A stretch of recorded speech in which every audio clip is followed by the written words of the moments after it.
അപ്രൈം മെത്രാപ്പൊലീത്ത വിശ്വമാനവികതയുടെ വിശാല ഹൃദയനെന്ന് ഇരിങ്ങാലക്കുട രൂപതാധ്യക്ഷൻ മാർ പോളി കണ്ണൂക്കാടൻ.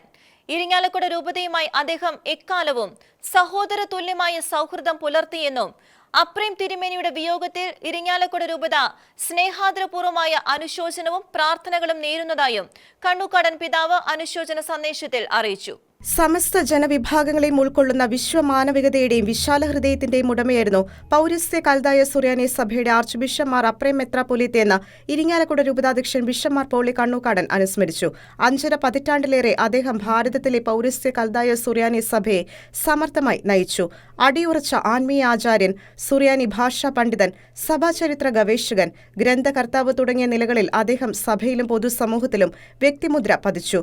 ആത്മീയ ഉൾക്കാഴ്ചയും ലളിത ജീവിതവും വഴി സർവർക്കും സമാരാധ്യനായ പിതാവായി സുദീർഘകാലം അദ്ദേഹം നിറഞ്ഞുനിന്നു. സഭാതലവൻ എന്ന നിലയിൽ കർമ്മനിരതനായിരിക്കുമ്പോഴും വിവിധ സഹോദര ക്രൈസ്തവ സഭകളുമായും അവയിലെ വിശ്വാസികളുമായും ഐക്യത്തിന്റെയും സഹകരണത്തിന്റെയും അഭേദ്യബന്ധം കാത്തുസൂക്ഷിച്ചു. ഇരിങ്ങാലക്കുട രൂപതയുമായി അദ്ദേഹം എക്കാലവും സഹോദരതുല്യമായ സൗഹൃദം പുലർത്തി. സുദീർഘമായ പൗരോഹിത്യ മേൽപ്പെട്ട ശുശ്രൂഷയ്ക്ക് ശേഷം നിത്യതയിലേക്ക് വിടവാങ്ങിയ അദ്ദേഹത്തിന്റെ വിയോഗത്തിൽ ഇരിങ്ങാലക്കുട രൂപതയുടെ സ്നേഹാദരപൂർവമായ അനുശോചനവും പ്രാർത്ഥനകളും നേരുന്നതായി കണ്ണൂക്കാടൻ പിതാവ് അറിയിച്ചു. ഷെക്കേന ന്യൂസ്, തൃശൂർ.